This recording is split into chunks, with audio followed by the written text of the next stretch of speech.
The West was never just about horses, guns, and dusty trails. Sometimes the greatest battles were fought over a child's future, a woman's courage, and a man's decision to do what was right when it cost him everything. Silas Sterling could have stayed alone with his ghosts. Instead, he opened his door to Clara May, trusted Abigail with a lesson, and chose truth over fear.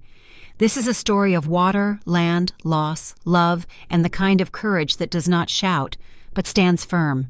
If you found value in this story, please leave a comment, share it, and subscribe to walk with us through more unforgettable tales of the West. The Texas Panhandle is a big place to be lonely. The sun wasn't up yet. It wouldn't be for another hour. Out here, the wind doesn't just blow. It talks. It whispers about the things you've lost and the rain that isn't coming. Silas Sterling didn't mind the wind.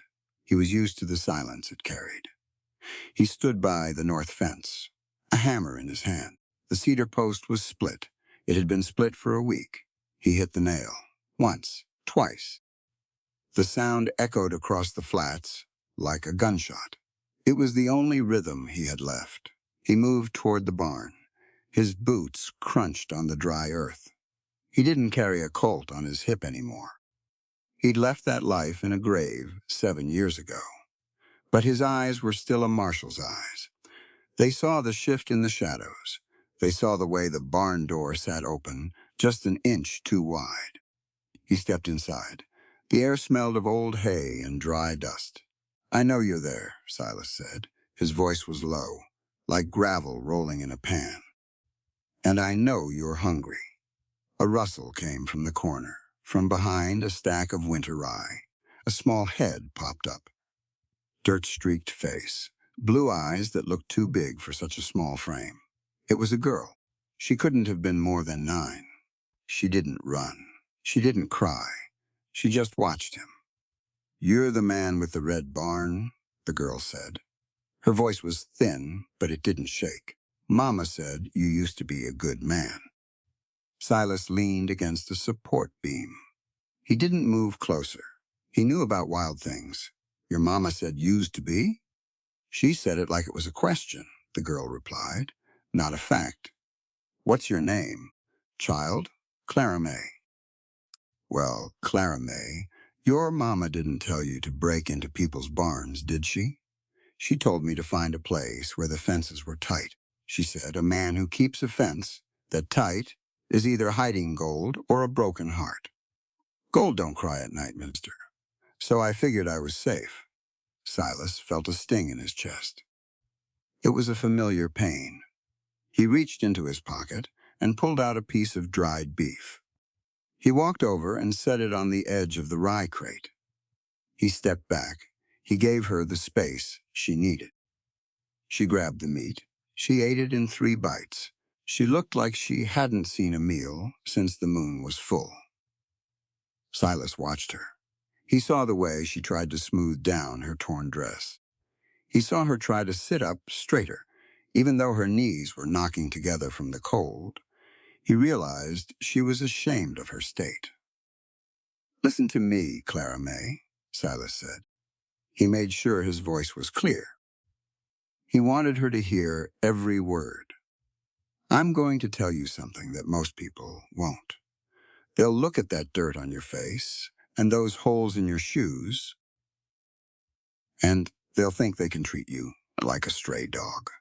They'll try to tell you that you aren't worth the salt in your bread because you have nothing." Clara May looked up. She stopped chewing. "But here is the truth," Silas continued. "Self-respect isn't something you buy with a silk dress. It isn't something someone else gives you because you look pretty or act right. Your value as a human being is something you are born with. It stays with you even when you're empty-handed and sleeping in the dirt. You have to understand that your worth is a fact, not a favor. Don't you ever let a man, or a world, tell you that being poor makes you less of a soul. You treat yourself with respect first, and the world will eventually have no choice but to follow suit." Clara May stared at him. She took a long breath. Her small shoulders stayed square. "I'm not a stray," she whispered. "No," Silas said. "You aren't. You're a person. And you're cold." He turned toward the house. He didn't look back to see if she was following. He knew she was. "Come on," he said. "Hattie has a pot of coffee and some biscuits, and I expect you to sit at the table, not on the floor. You hear me?" "I hear you, Mr. Sterling." Silas walked into the gray light of the morning. For the first time in 7 years, he wasn't just counting the hours until dark. He was thinking about the chair at the end of his table, and how long it had been since someone had sat in it. The kitchen of the Sterling Ranch smelled like the things that keep a man anchored: salt pork, strong coffee, the faint, sweet scent of wood smoke clinging to the rafters. Hattie Mae didn't say a word when Silas walked in with the girl. She just looked at Clara Mae's bruised shins and the way the child gripped the edge of her oversized coat. Hattie was a woman who had seen the sunrise and sat over a lot of misery, and she knew that a full belly was the first step toward a quiet mind. She set a plate of biscuits and gravy down. She didn't hover. She just pointed to the chair. Silas sat across from the girl. He watched her eat. She didn't bolt the food this time. She took small bites. She was trying to remember the manners her mother had taught her. She was trying to be the person Silas told her she was. "You got a plan for that child, Silas?" Hattie asked. She was leaning against the dry sink, wiping her hands on a flour sack apron. "She's staying," Silas said. "For how long?" "Until she doesn't need to." He stood up and walked to the window. The Texas sky was a pale, hungry blue.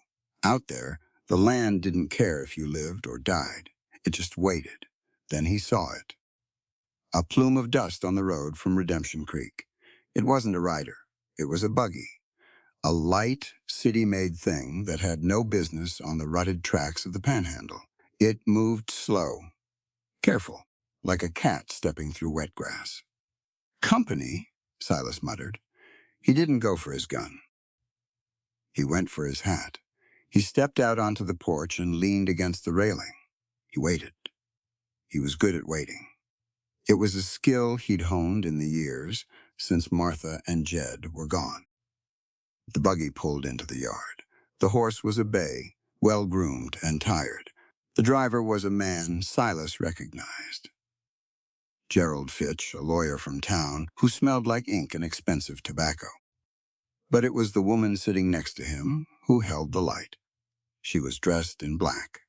Boston black, high collar, dark veil pushed back from a face that looked like it was carved from fine ivory. She didn't look like she belonged in the dust. She looked like she belonged in a library, surrounded by old leather books and the quiet ticking of a grandfather clock. Fitch climbed down. He wiped his brow with a silk handkerchief. "Mr. Sterling," Fitch called out. His voice was too bright for the morning. "Fine day. Hot, but fine." Silas didn't move. "State your business, Fitch." The woman stood up. She didn't wait for the lawyer to help her. She stepped down with a grace that felt deliberate. She walked toward the porch. She stopped at the bottom step. "My name is Abigail Wright," she said. Her voice was a surprise. It wasn't soft. It was firm. It had the rhythm of a person who was used to being listened to. "She's the widow of James Wright," Fitch added, scurrying up behind her, "the surveyor for the Continental Land Trust." Silas felt a cold ripple move down his spine. The Land Trust. They were the ones who had been circling his ranch for years. They wanted the north pasture. They wanted the water. They wanted the path for the iron rails. "I know who your husband was," Silas said. "He was the man who mapped the end of this valley." Abigail Wright looked Silas in the eye. She didn't flinch. "He was a man doing a job, Mr. Sterling, and he died leaving a mountain of debt that I am now expected to climb." So you're here to sell me out, Silas said. It wasn't a question. I am here to offer you a way to keep your dignity, she replied. Silas gestured toward the door. Come inside. Hattie has coffee. The sun is only going to get meaner. They sat at the heavy oak table. Clara May had vanished into the shadows of the hallway, but Silas could feel her watching. Fitch laid out the papers. He talked about eminent domain. He talked about market value. He talked about progress. Silas didn't listen to the lawyer. He watched Abigail. She wasn't looking at the papers. She was looking at the small wooden bird sitting on the mantelpiece. It was Jed's bird. Silas had carved it when the boy was 5. You don't want to do this, Silas said. Abigail turned her gaze back to him. Her eyes were dark, tired. Does it matter what I want? The world is moving, Mr. Sterling. My husband's creditors have sold my home in Boston. I have nothing left but the commission from this sale. If you don't sign, they will take the land anyway. They have judges in their pockets. You know this. Silas leaned back. He looked at the grease smudge on the map Fitch had brought. I'll sign, Silas said. Fitch nearly tripped over his own breath. Well, excellent. That's very sensible, Silas. Truly. But, Silas added, he let the word hang in the air. I have a condition. Abigail narrowed her eyes. Money? No, not money. Silas looked toward the hallway. I have a girl here, Clara May. She's an orphan. She's got a head full of questions and no way to find the answers. She needs to know how to read the world before it eats her alive. He looked directly at Abigail. I will sign the deed over to your trust. I will give them the north pasture. But only if you stay here. For 1 month. You stay on this ranch and you teach that girl. You teach her to read. You teach her to write. You teach her that she has a mind that belongs to no one but herself. The room went quiet. Even the wind seemed to hold its breath. You want me to be a governess? Abigail asked. I want you to be a teacher, Silas said. There's a difference. Fitch started to protest. Now, Silas, the trust needs those signatures today. We can't have delays. Then you won't have a ranch, Silas snapped. He turned back to Abigail. He saw the hesitation in her. He saw the fear. He stood up. He walked to the window and pointed out toward the horizon. Look at that dirt, Mrs. Wright, Silas said. A man can own 10,000 acres and still be a slave if he doesn't understand the words on the papers he signs. Debt is a set of chains made of ink and paper. My late wife, Martha, she used to say that literacy is the only true form of liberty a person can hold. If you can't be fooled. If you can write, you can't be silenced. If you have knowledge, you have a fortress that no banker and no governor can ever tear down. I'm asking you to give that child her fortress. In exchange, I'll give you the land you need to pay your husband's ghosts. Abigail stood up. She walked to the window. She looked at the vastness of the Texas plains. She looked at the dust and the heat and the isolation. She was a long way from the cobbled streets of Boston. You would give up your land, she whispered, just for a month of schooling? Land is just dirt, Mrs. Wright, Silas said. It stays here when we're gone. But what we put into a child's mind, that travels. That lasts. Abigail turned around.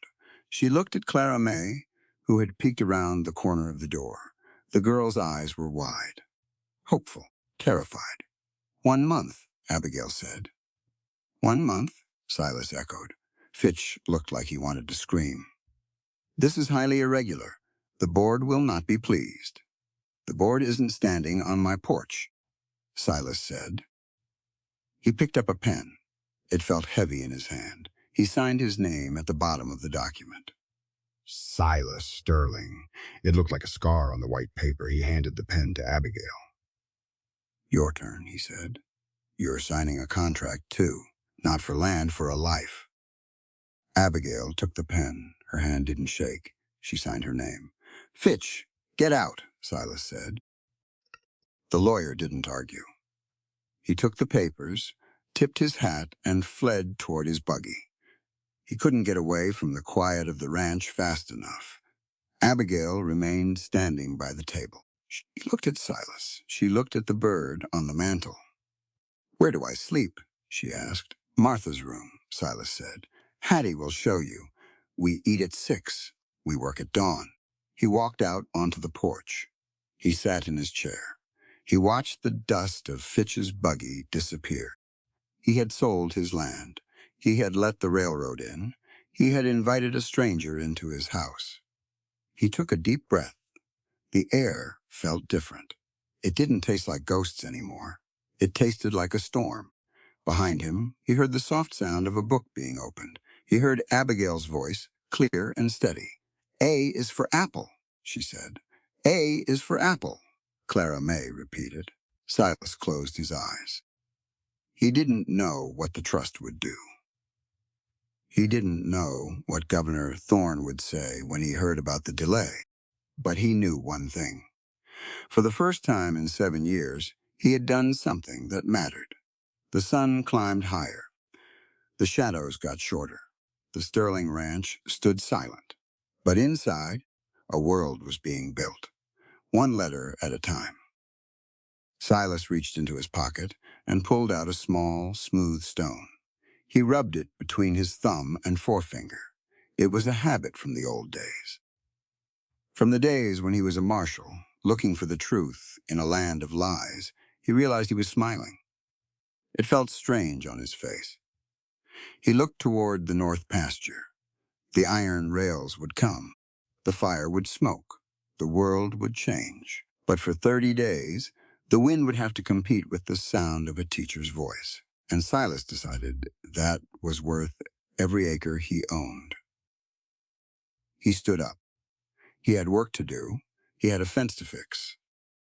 And for the first time, he didn't feel like he was just fixing a boundary. He felt like he was building a bridge. The first day of the month had begun. The cowboy had made his proposal. The teacher had stayed. And the girl was beginning to see the light. It was a good start. It was a damn good start. The Panhandle is a thirsty place. On the 8th day of the month, the creek went silent. A creek in the West isn't just a body of water. It's a pulse. It's a promise between the earth and the man who works it. When that pulse stops, the silence is louder than a thunderclap. Silas stood on the bank. He looked at the mud. It was already beginning to crack. It looked like 1,000 dry lips begging for a drink. He walked upstream. He knew what he'd find. He found it a mile past his boundary line. A dam, fresh cedar logs, boulders moved by teams of oxen. Thorne's men had been busy. They hadn't used guns. They'd used gravity. Silas walked back to the house. His face was set like iron. He didn't yell. He didn't curse.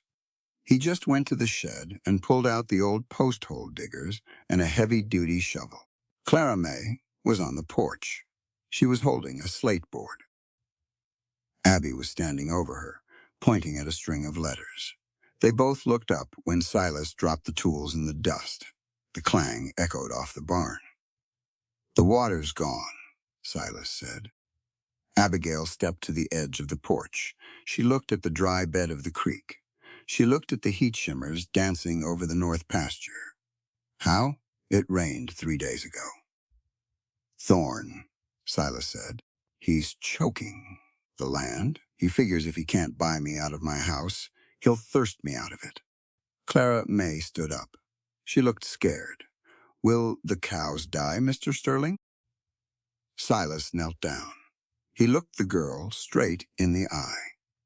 He wanted her to understand the weight of the moment. He didn't want her to just see a man digging a hole. He wanted her to see the principle. "Listen to me, Clara May," Silas said. "Water is the first right of every living soul. There are things a man can own, like a hat or a horse. But the things the earth gives freely, the sun, the air, and the water, those belong to the life of the world. A man like Governor Thorne thinks his money gives him the right to play God. He thinks he can bottle up the rain and sell it back to the thirsty. But he's wrong. Power doesn't grant a man the right to take what the earth gives freely. A man's right to water is as sacred as his right to breathe. When someone tries to steal that from you, they aren't just taking your livestock. They're trying to take your dignity, and you never, ever let a man take that without a fight. He stood back up. He grabbed the shovel. "I'm digging the old well," he said. "The one Martha and I used when we first settled. It's deep. It's hard work. But it's our water." Abigail watched him for a moment. Then, she did something Silas didn't expect. She took off her black Boston jacket. She folded it neatly and placed it on the porch railing. She began rolling up her sleeves. Her arms were pale, but they didn't look weak. "What are you doing, Mrs. Wright?" Silas asked. "I'm coming down there," she said. "This isn't teacher's work. This is backbreaking labor. There's mud and rock and sweat." Abigail stepped off the porch. Her boots hit the dirt with a firm thud. "Mr. Sterling," she said, her voice steady, "we are talking about a community here, even if it's just the four of us and some cattle. A state isn't just a map drawn by politicians in Austin. A real community is a group of people who recognize that they have a responsibility to one another. If the water is gone, it is everyone's problem. It would be a failure of my own character to sit in the shade while you toil for our survival. True equality isn't just a word in a book. It's the shared weight of the burden. If I am to eat at your table and teach in your house, I must be willing to bleed for the well that keeps us all alive. That is what it means to be a citizen. Not just to take, but to contribute when the cost is high." Silas looked at her, really looked at her. He saw the sweat already bead on her forehead. He saw the grit in her eyes. He handed her the shovel. "Start by clearing the topsoil around the old stones," he said. "I'll get the bucket and the winch." For the next 6 hours, the ranch was silent except for the rhythmic sound of steel hitting stone. Clara May sat nearby. She watched. Silas made her take notes on her slate. He told her to count the buckets of dirt. He told her to measure the depth. He turned the labor into a lesson. The sun was a hammer. The dust was a blanket. Abigail worked until her hands blistered. She didn't complain. When Silas told her to sit, she shook her head. She kept digging. She was proving something.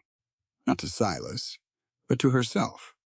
Around noon, Hattie Mae brought out a jug of switchel, water mixed with ginger, vinegar, and molasses.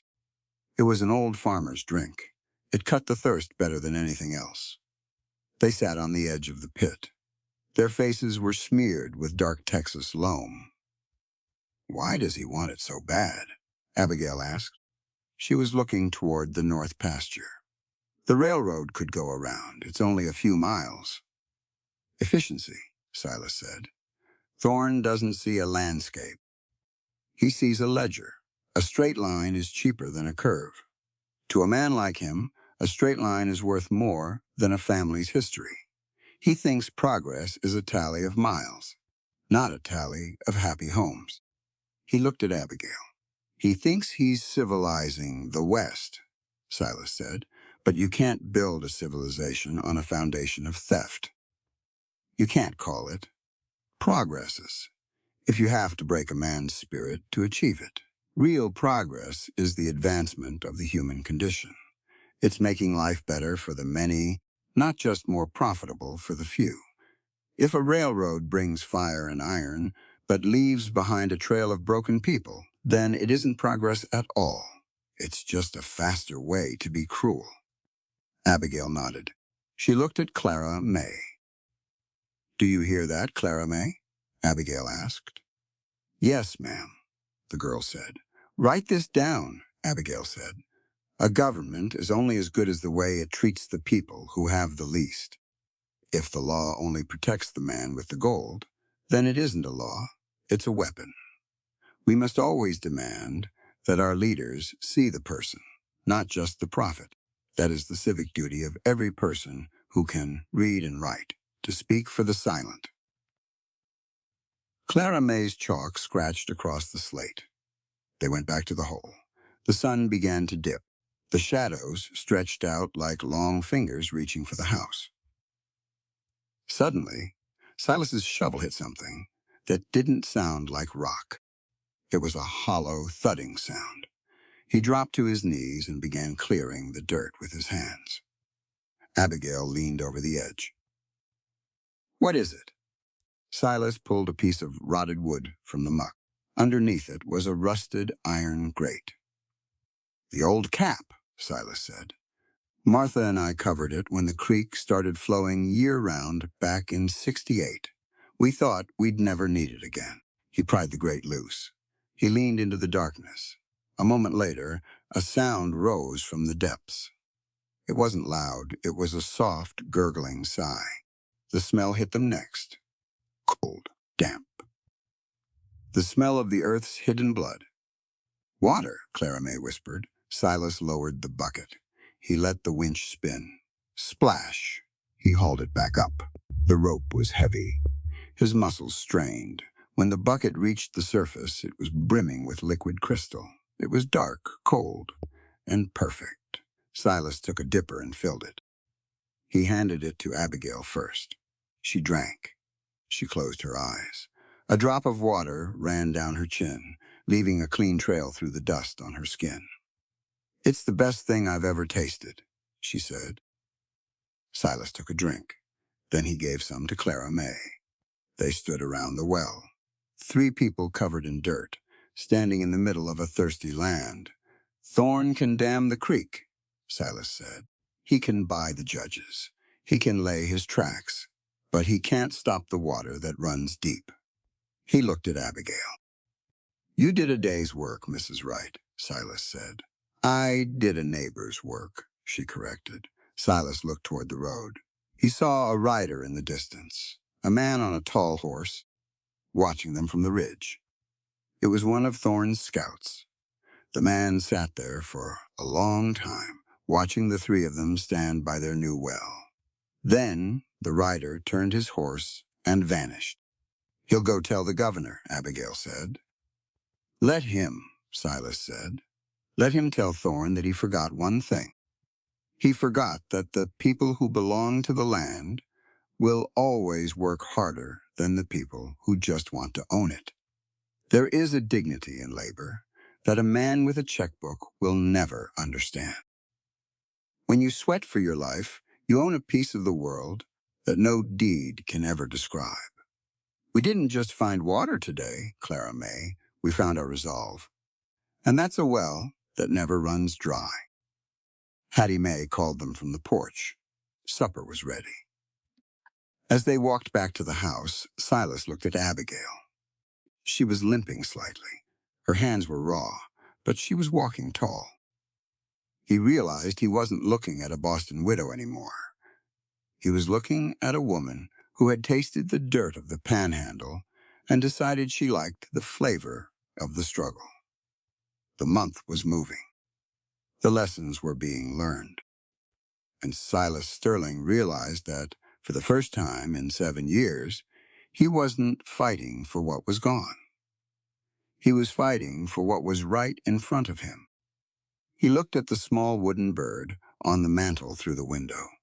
It didn't look like a ghost anymore. It looked like a witness. The night came on slow and purple. The well stood in the yard, a deep, dark eye watching the stars. Silas sat on his porch. He didn't think about the railroad. He didn't think about the fire. He listened to the sound of the wind, and for the first time, it didn't whisper about loss. It whispered about the morning, and for a cowboy like Silas, the morning was everything.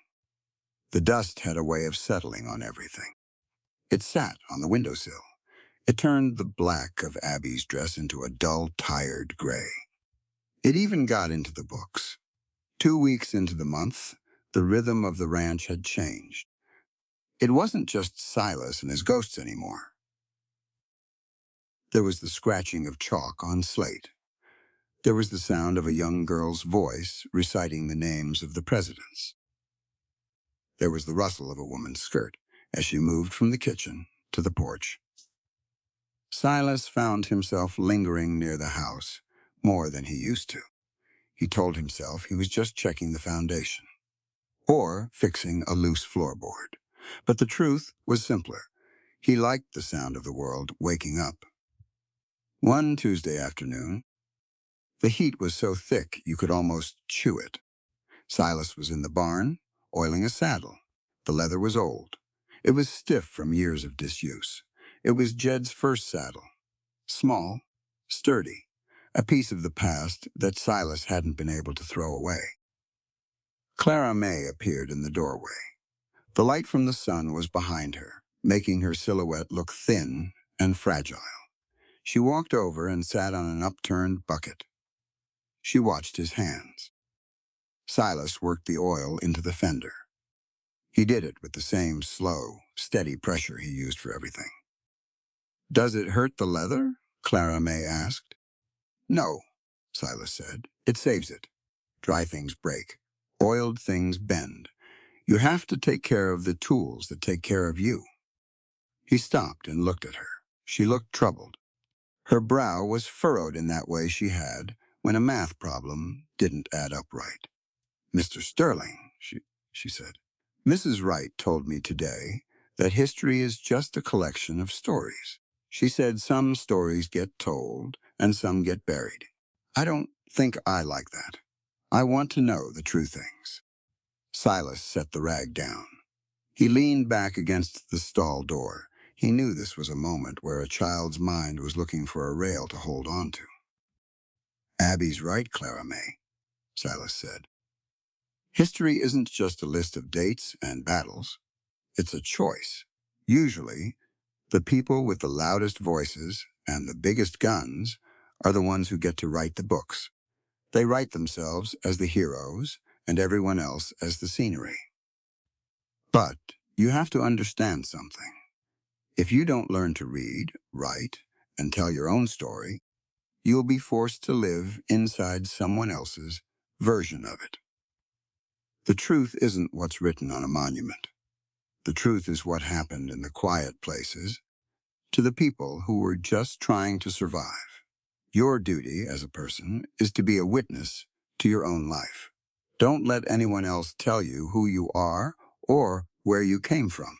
You hold on to your truth like it's the only lantern you've got in a dark night." Clara May nodded slowly. She reached out and touched the horn of the small saddle. "Was this his?" she asked. Silas didn't look away.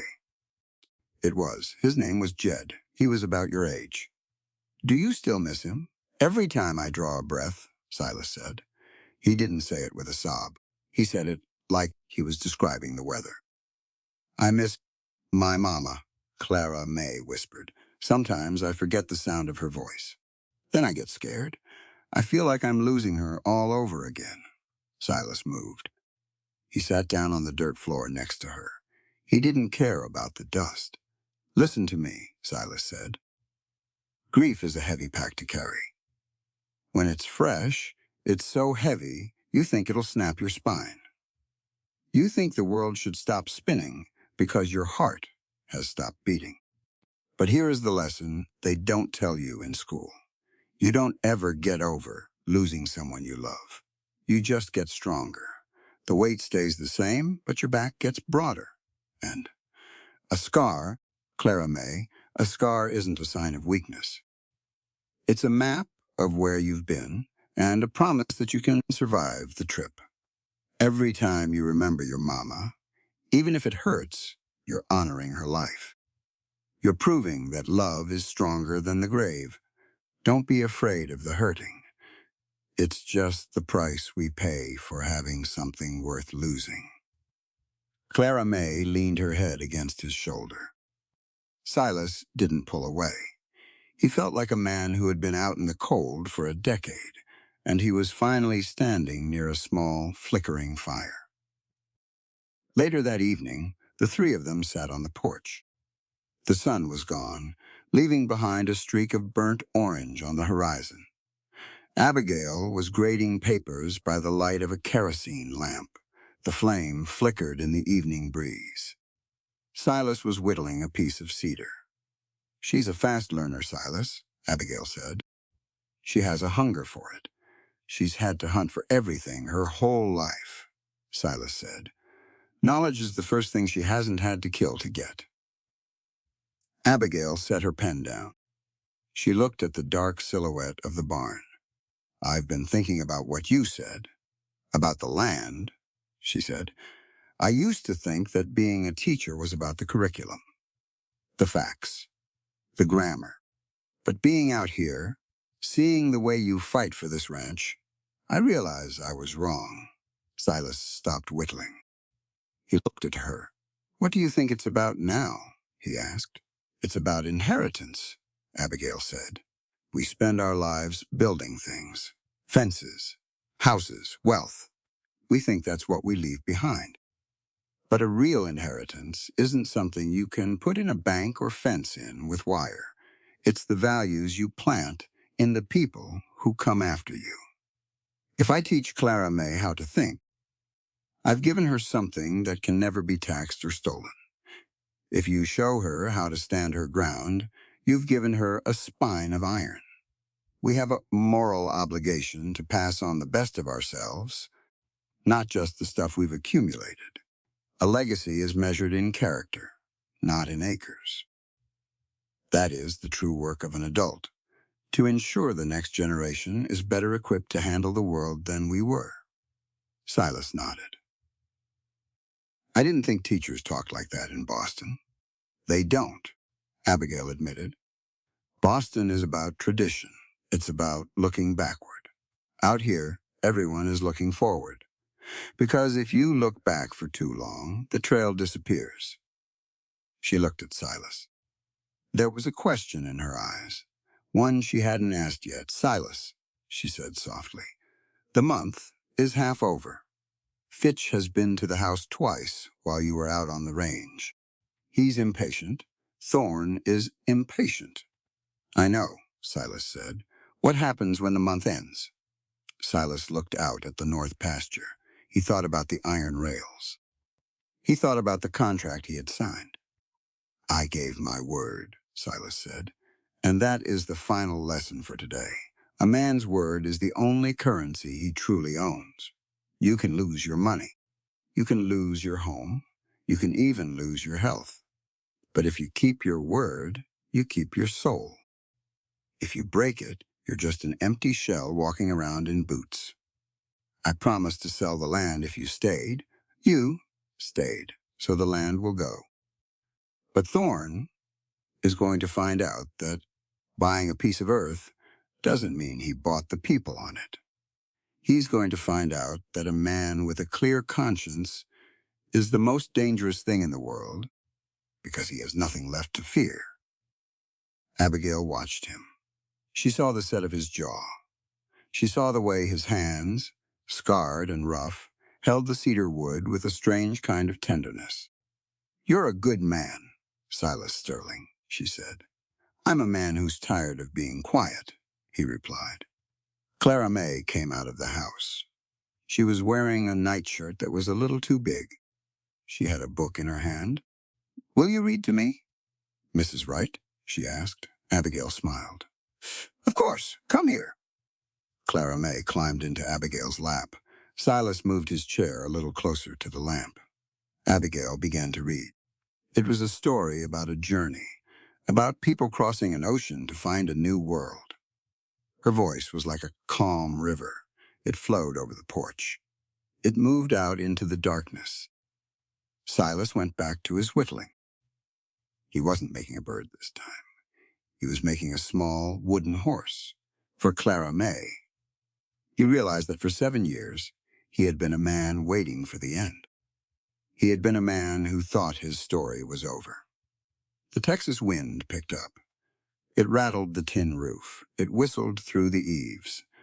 But it didn't sound like ghosts anymore. It sounded like the turning of a page. Silas looked at the woman and the girl. He looked at the ranch he was about to lose, and he realized that he had made a trade. He was losing the dirt, but he was gaining a family. And in the hard, dry world of the Panhandle, that was a bargain that any wise man would take. The night deepened. The stars came out. It looked like diamonds scattered on a black velvet cloak. Silas Sterling sat on his porch and watched the world. He was a cowboy. He was a marshal. He was a man with a word. And as the light in the house went out, and the ranch fell into a peaceful sleep, he knew that the morning would bring more work. But he also knew that he wouldn't be doing it alone. And that was enough. That was more than enough. "Good night, Silas," Abigail whispered as she stood up to go inside. "Good night, Abby," Silas said. He used her name for the first time. It felt right. It felt like the truth. The wind blew. The well held its water. And the school on the porch waited for the sun. The West was changing. But on the Sterling Ranch, the most important change had already happened. A heart had opened. And once that happens, there's no closing it back up again. Silas Sterling stayed on the porch for a long time, thinking, waiting, ready for whatever came next. The moon was a thin silver hook in the sky.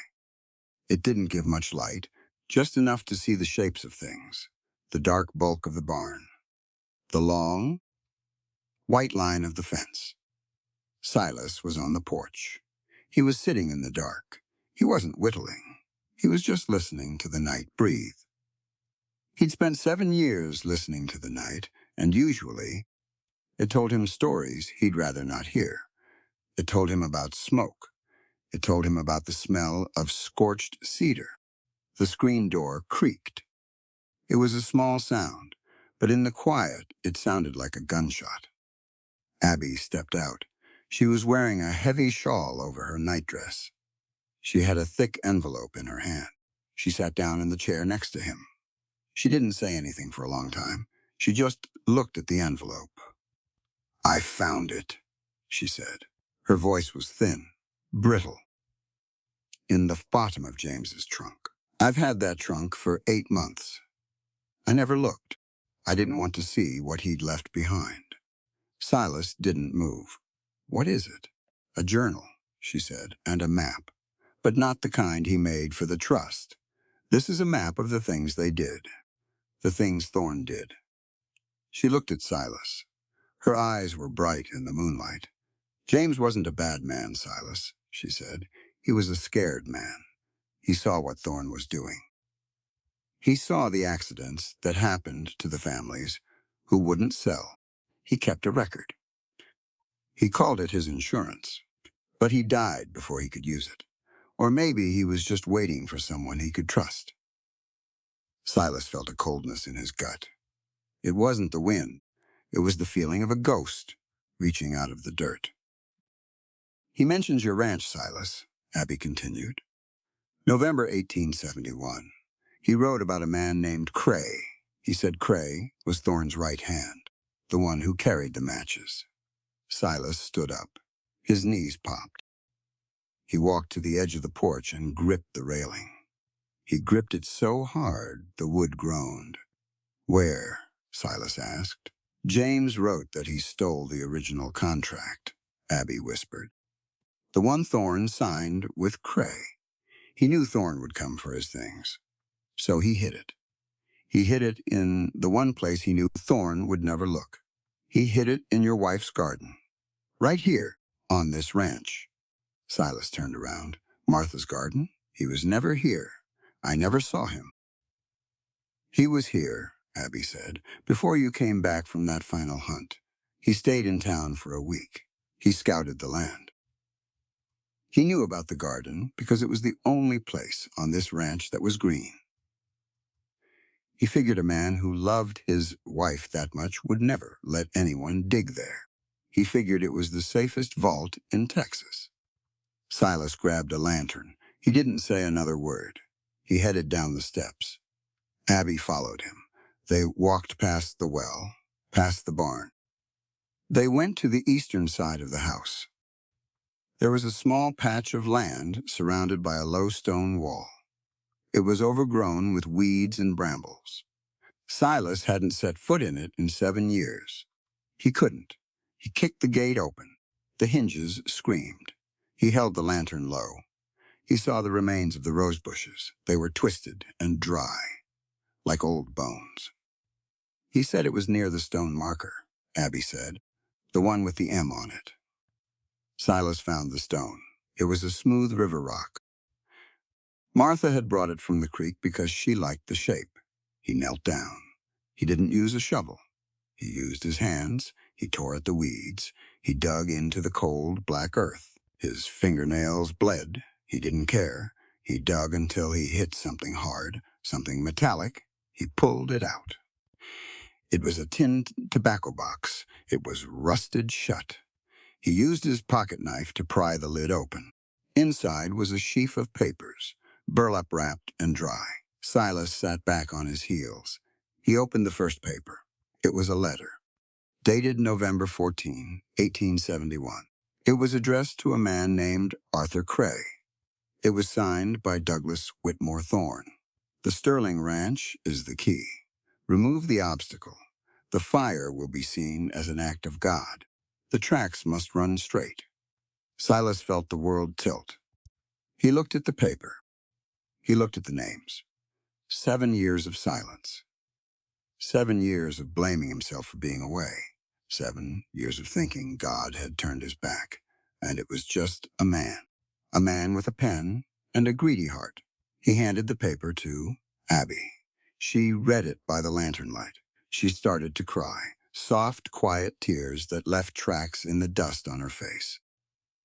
Silas looked up at the house. He saw Clara May standing in the kitchen window.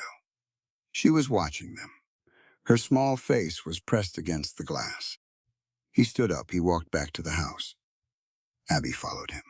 They sat at the kitchen table. Silas laid the papers out. There were more. Lists of payments, maps of stolen acreage, a whole history of blood and iron. Clara May came into the room. She looked at the papers. She looked at Silas. "Is it the truth, Mr. Silas?" she asked. Silas looked at her. He felt a strange kind of peace. It wasn't a happy peace. It was heavy, like the stillness before a storm. "It's the truth, Clara May," Silas said. He pulled a chair out for her. He wanted her to sit.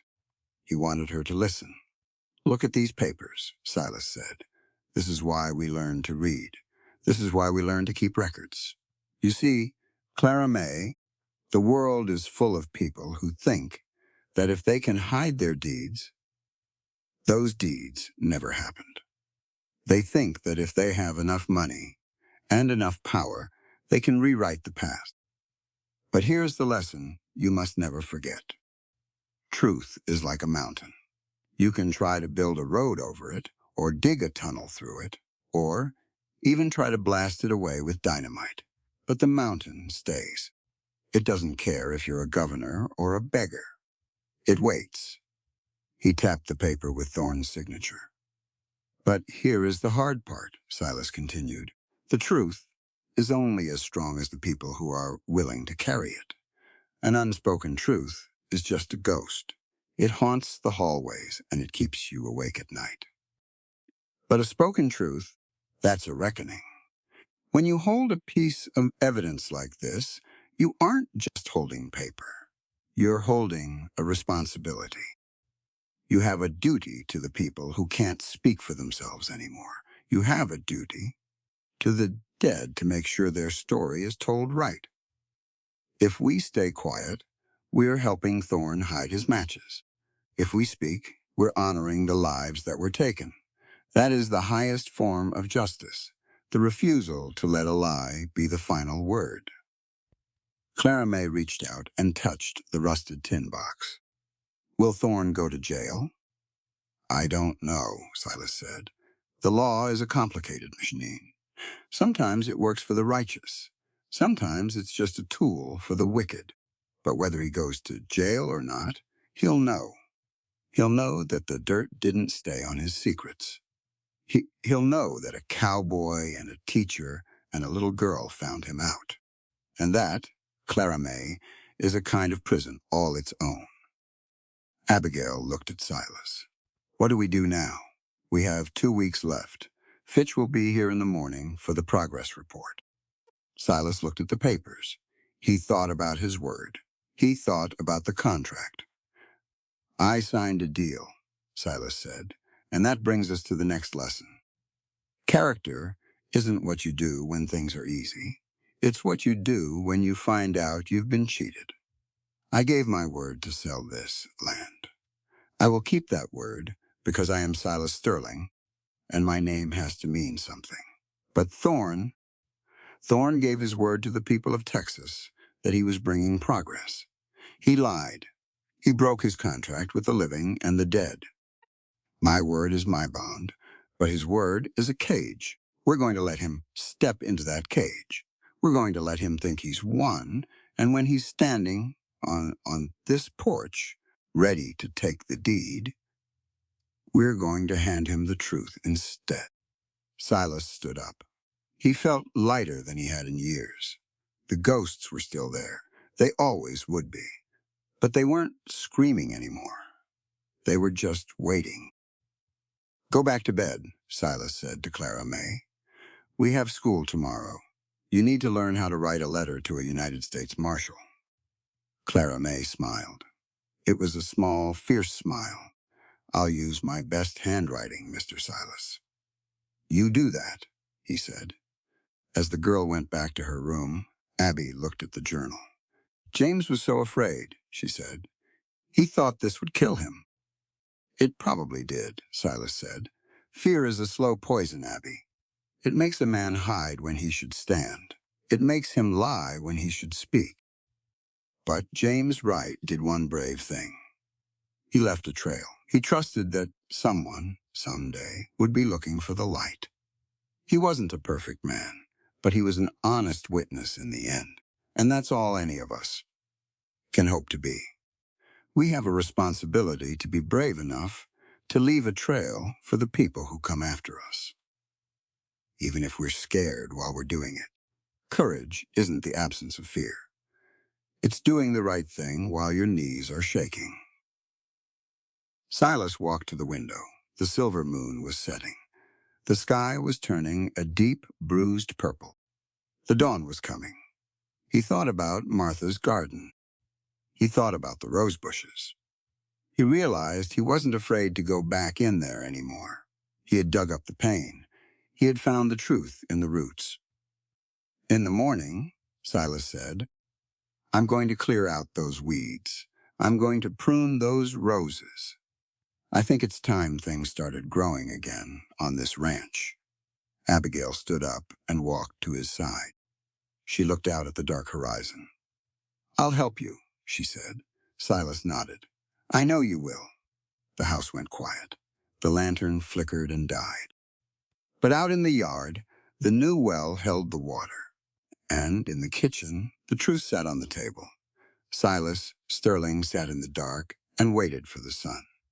He wasn't a man waiting for the end. He was a man waiting for a reckoning. And for the first time in a very long time, he was ready. The West was old. The iron was coming. The railroad would roar across the plains. But the truth was older. And Silas Sterling was going to make sure it had the final word. The morning air was cold. It smelled of sage and damp earth. It smelled like the beginning. Silas closed his eyes. He heard the quiet breathing of the house. He heard the future waking up. He was a cowboy. He was a man of his word. And Douglas Thorne was about to find out that a man with nothing left to lose is the only one who can truly win. The reckoning was coming. And Silas Sterling was the one holding the matches now, not for fire, but for light. The morning didn't come with a bang. It came with a slow, gray light that made the world look like it was made of cold ash. Silas was already in the garden. He had a pair of rusted shears and a bucket of water. He wasn't digging for secrets today. He was digging for life. He clipped the dead, woody canes of the rose bushes. He moved with a quiet intent. Every snip of the shears was a small victory against the neglect of the last 7 years. Abby came out when the sun was just a sliver above the horizon. She had 3 cups of coffee. She handed one to Silas. She stood there watching him work. Her eyes were rimmed with red from the long night, but her hands were steady.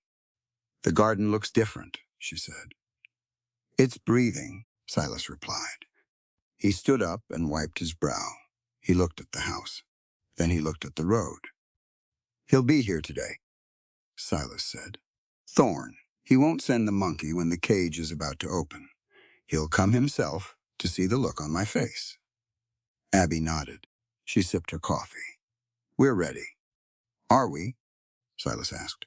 He looked at the small tin box sitting on the porch railing. "A piece of paper is a fragile thing, Abby. It can burn. It can be lost.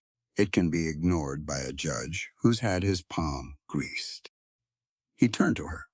He wanted her to understand the weight of the day. "Listen to me, Abby," Silas said. "We are about to step into an arena where the rules aren't written in books. We are dealing with the nature of power. You see, most people think power is a badge or a bank account, but real power is the ability to make other people believe that your version of the world is the only one that exists. Thorn wants me to believe I'm a relic. He wants you to believe you're a victim. If we let him dictate the terms of the conversation, we've already lost. Our job today isn't just to show him the paper. It's to show him that his power is an illusion that only works if we're afraid. We have to claim our moral authority. That is the lesson for this morning. A person's true strength is found in their refusal to be intimidated by a lie, no matter how loud that lie is shouted. Abby straightened her shoulders. "I spent my life in schoolrooms, Silas. I know how to handle a bully." "This isn't a schoolroom," Silas warned. "Thorn doesn't want to put you in a corner. He wants to put you in a hole." Around 10 o'clock, the dust appeared. It wasn't the rattling buggy of Gerald Fitch. It was a black carriage, polished wood, brass lamps, 4 matched grays pulling it like they were on a parade ground. It looked like a hearse for the living. It pulled into the yard. The driver jumped down and opened the door. Douglas Thorne stepped out. He didn't look like a monster. He looked like a success. He wore a fine wool suit the color of wood smoke. His white beard was trimmed to a point. He smelled of peppermint and expensive leather. He looked at the Sterling ranch like he was an appraiser, looking at a cracked vase. "Mr. Sterling," Thorne said. His voice was deep. It had the resonance of a man who was used to the floor of the Senate. "I felt it was time we met man to man. No lawyers. No intermediaries." Silas didn't move from the porch. "You're on my land, Thorne. That's a good start for a meeting." Thorne smiled. It was a practice thing. It didn't reach his eyes. He looked at Abby. He tipped his hat. "And you must be Mrs. Wright. I was sorry to hear about James. He was a talented man. A bit unstable toward the end, but talented." Abby stepped forward. Her voice was ice. "He was an honest man, Governor. That's a trait that doesn't always age well in your circle." Thorne's smile flickered, but it stayed. He walked toward the porch. He didn't ask to come up. He just walked up the steps like he owned the wood beneath his feet. He looked at the house. Then he looked at the well. "You've been busy," Thorne said. "Digging wells?" "Pruning roses." "It's a lot of work for a place you're leaving in a week." "I like to leave things better than I found them," Silas said. Thorne leaned against the railing. He looked out at the north pasture. Let's be blunt, Silas. The railroad is a locomotive of history. You can't stop it with a fence. I've been patient. I've given you your 30 days. But my patience is a finite resource. He turned to Silas. The mask of the gentleman slipped just a fraction. I know James left things, Thorne said softly. Documents. Journals. The ramblings of a man who had lost his grip on reality. If you're holding on to those as some kind of leverage, I suggest you rethink your position. Is that a threat? Abby asked. Thorne looked at her. He looked at her like she was a child who had interrupted a serious conversation. It's a legal reality, Mrs. Wright, Thorne said. You see, the law is a living thing. It grows where the sun shines, and right now, the sun shines on progress. If you try to interfere with the development of this state, the law will see you as an obstruction, and obstructions are removed. There is a concept called public interest. It means that the needs of the many, the thousands who will ride these rails, outweigh the sentimental attachments of the few. That is a fundamental principle of governance. You can call it cruel, but a leader calls it necessary. To stand against the future is not just foolish. It is a violation of the social contract that allows a civilization to move forward. Silas stepped closer to Thorne. He was a head taller. He smelled of dirt and sweat and resolve.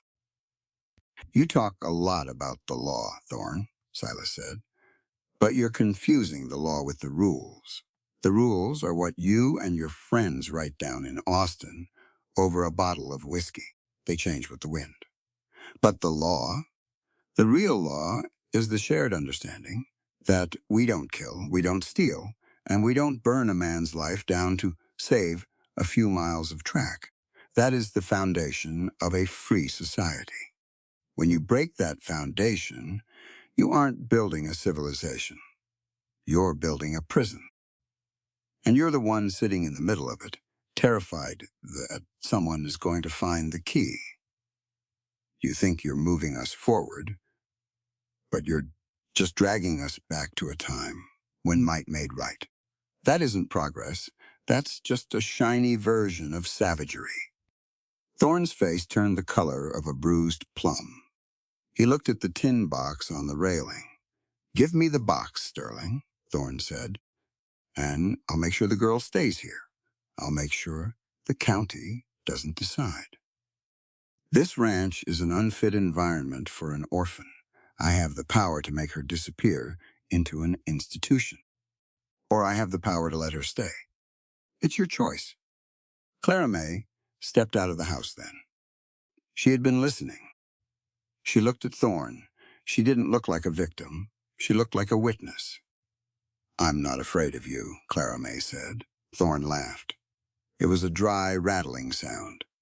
You should be, child.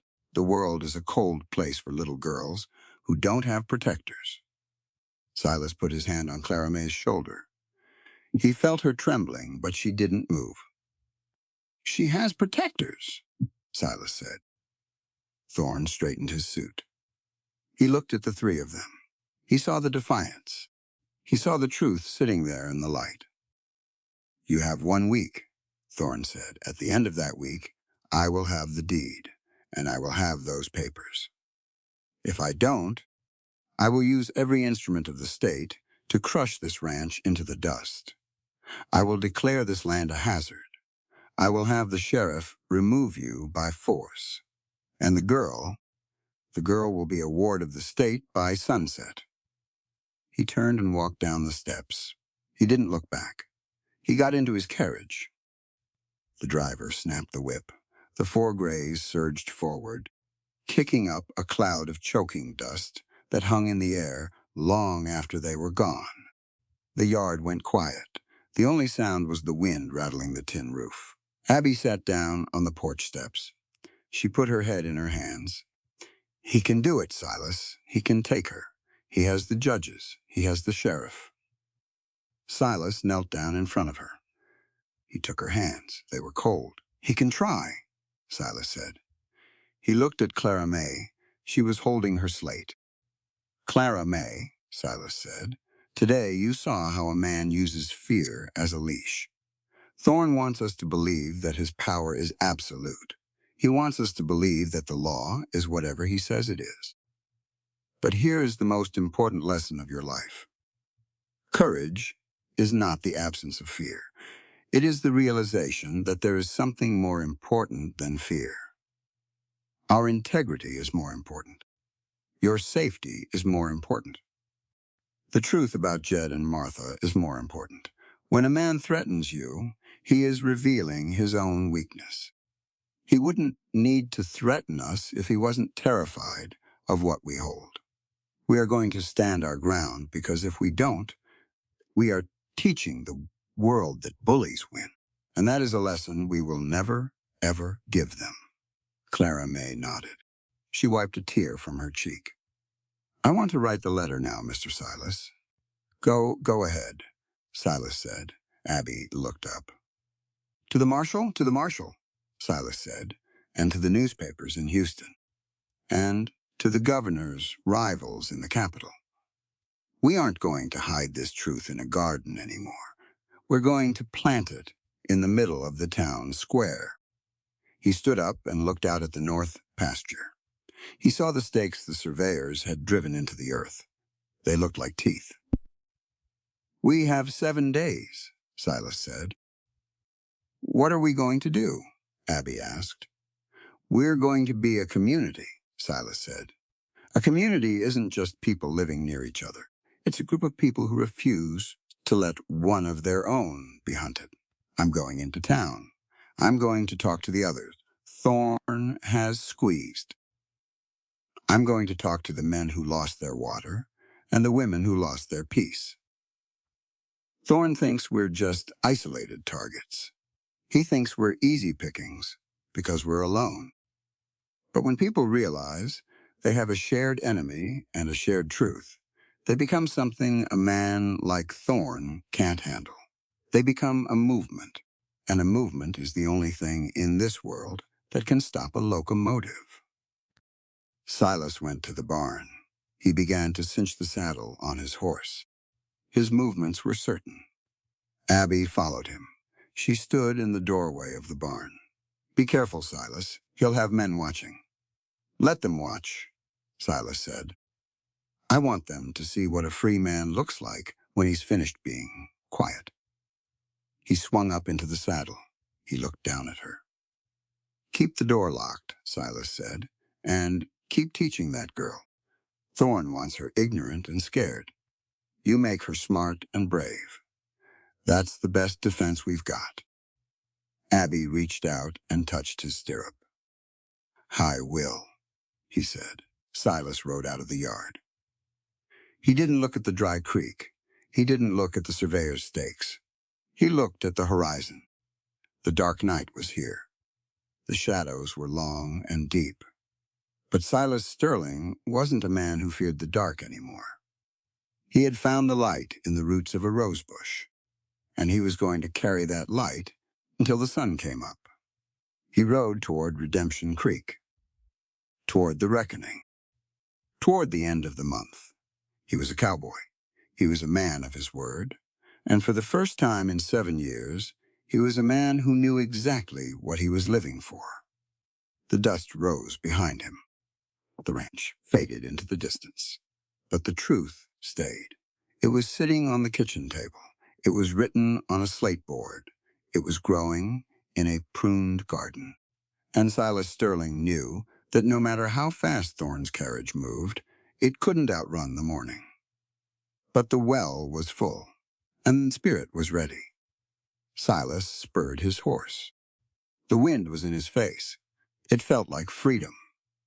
And freedom, Silas knew, was the only thing worth the dirt you stood on. Redemption Creek was quiet. It wasn't the good kind of quiet. Not the kind you find at the end of a long day when the crickets start their music. It was the quiet of a house where a funeral is about to start. People were off the streets. Doors were pulled to. Windows were eyes that didn't want to see. Silas rode down Main Street. He didn't hurry his horse. He wanted them to see him. He wanted them to see that he wasn't hiding. He stopped in front of the Redemption Creek Gazette. The sign was peeling. The windows were dusty. He stepped inside. The smell of ink and old paper hit him. It was a smell of facts and truth, but it felt thin in the room. Pete Dawson was at the press. He was a small man with ink on his nose and a permanent squint. He looked up, and for a second, Silas saw the urge to run flash across Pete's face. "Silas," Pete said. He wiped his hands on a rag that was blacker than the ink. "You shouldn't be here. Thorne's men are at the saloon. They're looking for an excuse." "I'm not here for an excuse, Pete," Silas said. He pulled the tin tobacco box from his coat. He set it on the desk. "I'm here for a headline." Pete looked at the box. He didn't touch it. He looked at Silas like the box was filled with rattlesnakes. "I can't do it, Silas," Pete whispered. "Thorne owns the mortgage on this building. He owns the paper I print on. If I run anything against him, I'm in the street by sunset." Silas walked over to the window. He looked at the town. He looked at the people peeking through their curtains. "Listen to me, Pete," Silas said. "A town is a fragile thing. It's built on the idea that we all have a stake in the peace. But a newspaper is the conscience of that town. It's the record of our shared reality. If you let a man like Thorne buy your silence, you aren't just losing your business. You're losing the truth. And once the truth is gone, we don't have a community anymore. We just have a collection of people waiting for their turn to be bullied. You have a civic duty to the people of this valley. That duty isn't to Thorne's bank account. It's to the facts. If a man can't trust his own news, he's lost his ability to govern his own life. You're the keeper of the public record, Pete. That's a heavy weight, but it's the only thing that keeps us from being slaves to a liar's whims." Pete looked at the box again. He reached out and touched the rusted lid. "What's in it? The match that started the fire," Silas said, signed by the man who held the box. Silas left the box there. He didn't ask again. He went back to the street. He went to the blacksmith's shop. Next, Caleb was at the forge. He was a big man with shoulders like a bull and a heart that was usually just as stubborn. He didn't look up when Silas entered. "I heard about the well, Silas," Caleb said. His hammer hit the red-hot iron. Clang! "Good for you. But Thorne's got more men than you've got bullets." "I'm not looking for shooters, Caleb," Silas said. "I'm looking for neighbors." Caleb stopped hammering. He wiped the sweat from his eyes. "Neighbors don't pay the bills, Silas. Thorne bought my best team of oxen last week. He's the only one with money in this county." "He's using your oxen to pull the logs that are damming your own water, Caleb," Silas said. Silas stepped into the heat of the forge. He wanted Caleb to feel the weight of his words. "Look at that iron," Silas said. "You can hit a single piece of iron all day, and it'll bend. It'll do whatever you want it to do. But you take a dozen pieces of iron and you forge them together, and you have a foundation that can hold up a bridge. We've been living like single pieces of iron, Caleb. We've been scared and alone, thinking our own little problems are the only ones that matter. But Thorne is the hammer. He's going to keep hitting us until we're all bent to his shape. The only way to stop a hammer is to become an anvil, and an anvil is made of collective strength. We have to understand the power of association. When people stand together for a common right, they create a force that no individual, no matter how rich, can break. It's the most basic human right we have, the right to assemble and protect our own. If you don't stand with me today, don't be surprised when there's no one left to stand with you tomorrow." Caleb looked at the iron. He looked at Silas. He didn't say yes, but he didn't go back to hammering. Silas headed back to the ranch. He felt the eyes on him the whole way. When he rode into the yard, he saw a sight that made his blood run cold. A buckboard was sitting in front of the house. A man was standing on the porch. He was wearing a grease-stained coat and a hat that had seen better decades.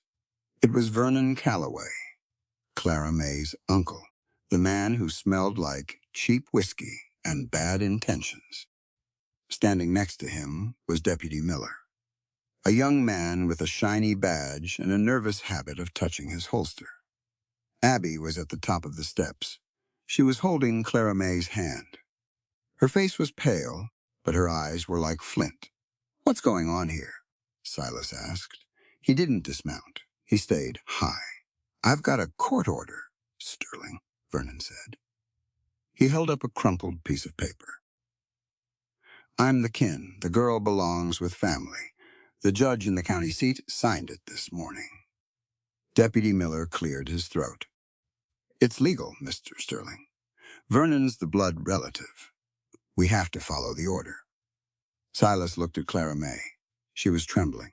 She was holding on to Abby's skirt like it was the only thing keeping her on the earth. "She's been neglected for years, Vernon," Silas said. "You didn't care about blood until Thorne started paying for the ink." "Doesn't matter why I'm here?" Vernon sneered. "I'm the law today. Come here, girl." Silas looked at the deputy. "You know what's happening here, Miller. You know why that judge signed that paper today of all days." "I just follow the paper, Silas," Miller said. He wouldn't look Silas in the eye. Silas dismounted. He walked toward the porch. He didn't reach for a gun. He reached for the girl's hand. He knelt down in front of her. "Clara May," Silas said.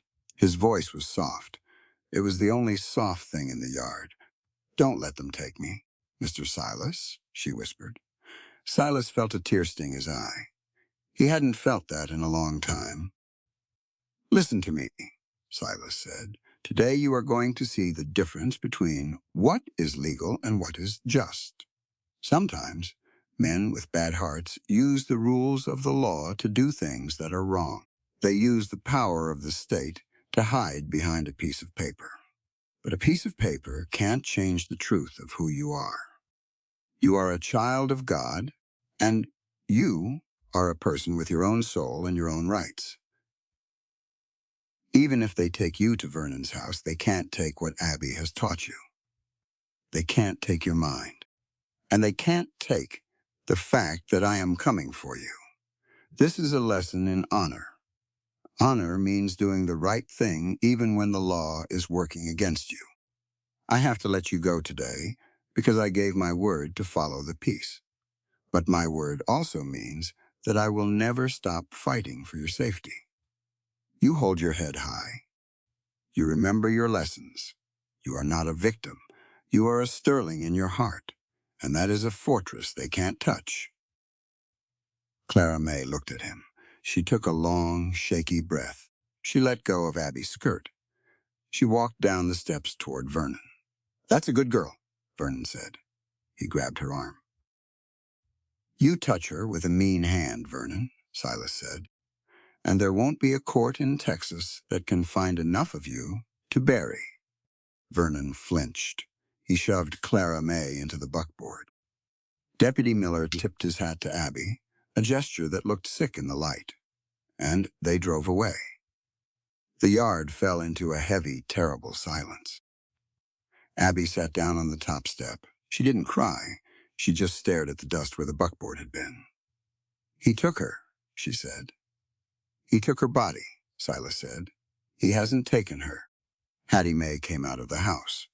She had a shawl over her shoulders. She looked at Silas. "It's time, Silas," Hattie said. "Time for what?" Abby asked. "Time to talk to the people who really know what it's like to be hunted," Hattie said. Hattie led them to the small cluster of cabins down by the creek. This was where the black families lived. The ones who had come after the war looking for a piece of dirt and a little peace. They were people who knew all about court orders and men with greased palms. They met in the cabin of a man named Solomon. He was 80 years old. His hands were like knotted oak roots. He sat in a chair by the hearth and listened to Silas tell the story. When Silas was finished, Solomon looked at him. "You want us to help you, Mr. Sterling?" Solomon asked. "Why should we?" "Thorn don't bother us much because he don't see us as people.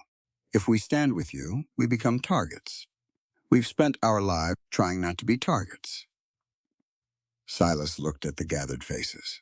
He saw the fear. He saw the caution. "I understand," Silas said, "but you have to realize something about the nature of liberty. Liberty isn't a pie where if I get a piece, you get less. Liberty is like a fire. If we don't keep the whole hearth burning, the cold will come for all of us. You think you're safe because Thorn ignores you. But a man who will burn a white woman's house and steal a white girl's life will eventually find a reason to come for yours. True freedom is the recognition of our shared humanity. If one person's rights are violated in this valley, then the concept of rights is dead for everyone. We have to stand for the principle, not just for ourselves. When we protect the most vulnerable among us, like a little orphan girl, we are protecting the very idea of justice. If we don't stand up for the humanity of others, we lose our own.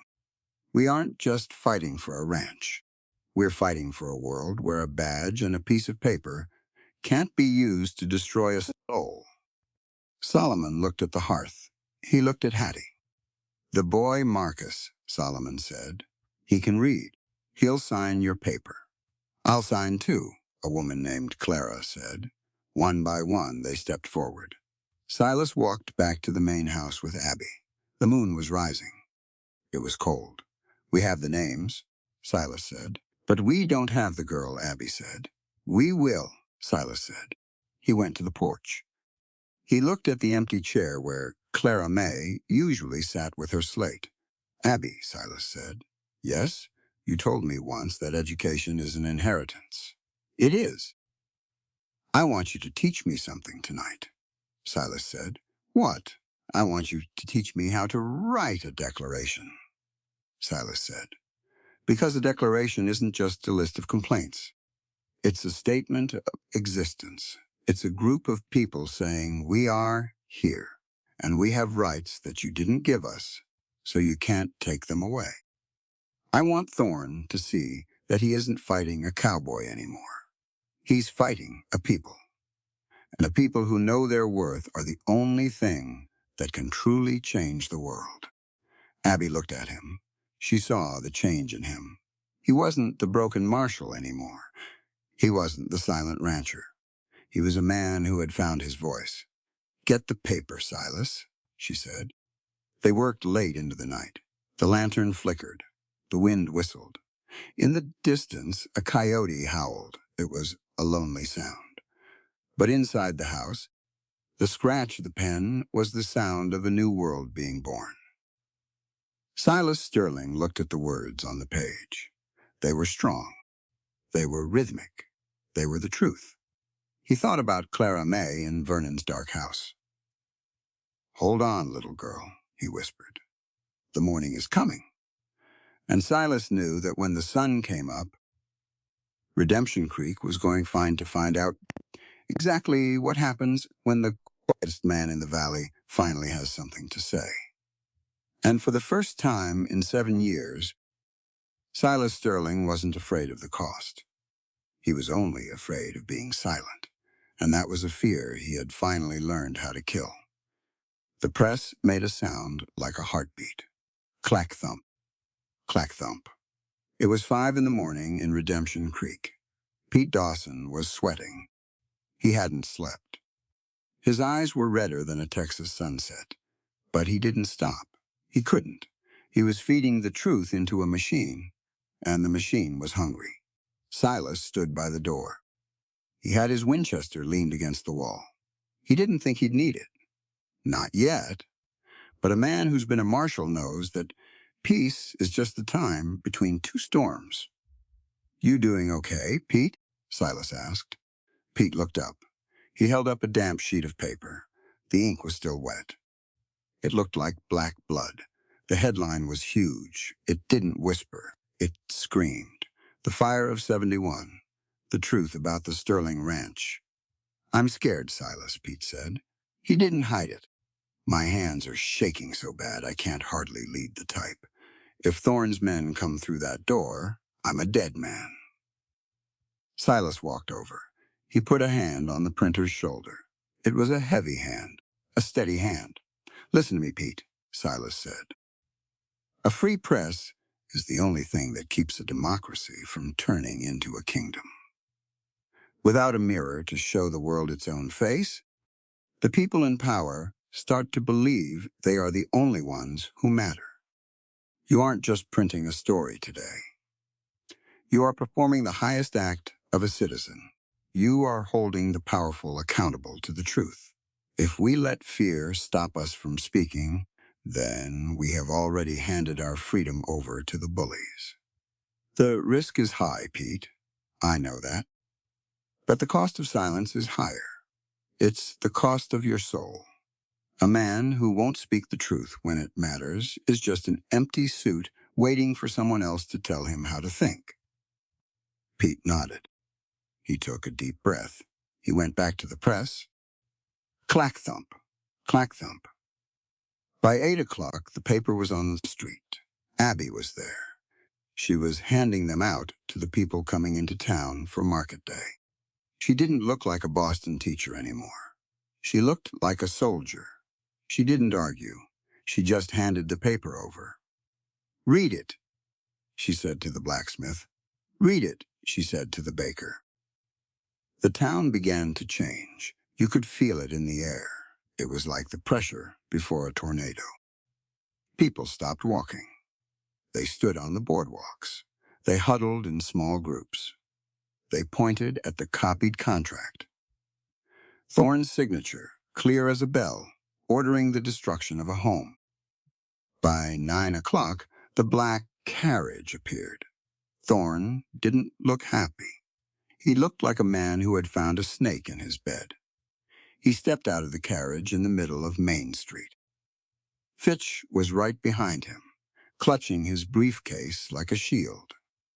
Thorne looked at the people holding the newspapers. He looked at Silas, who was standing on the steps of the Gazette.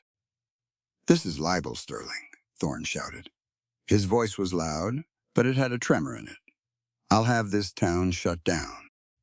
I'll have every one of you in chains for slander. Silas stepped down into the dust of the street. He moved slow.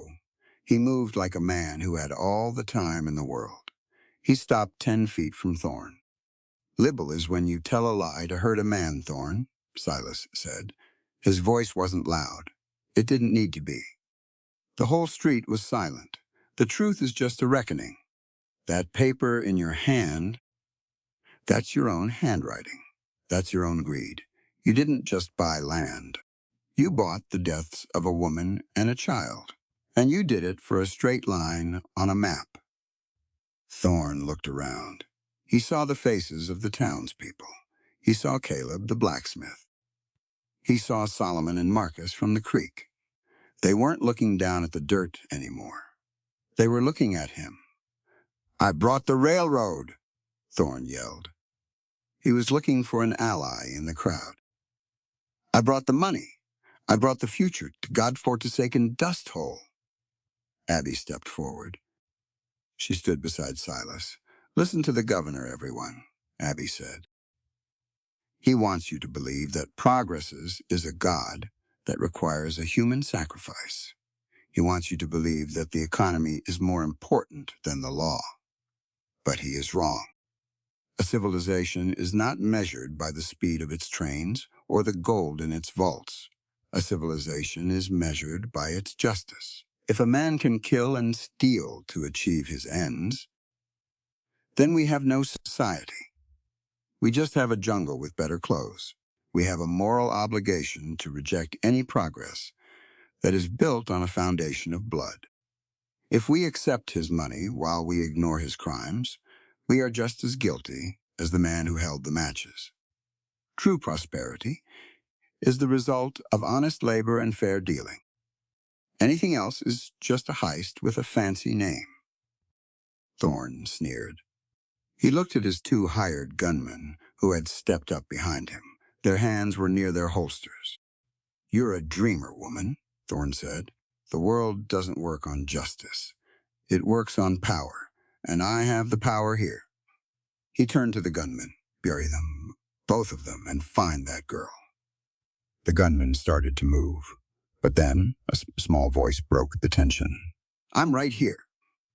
Clara May stepped out from behind the blacksmith shop. She was dirty. Her dress was torn, but she was standing tall.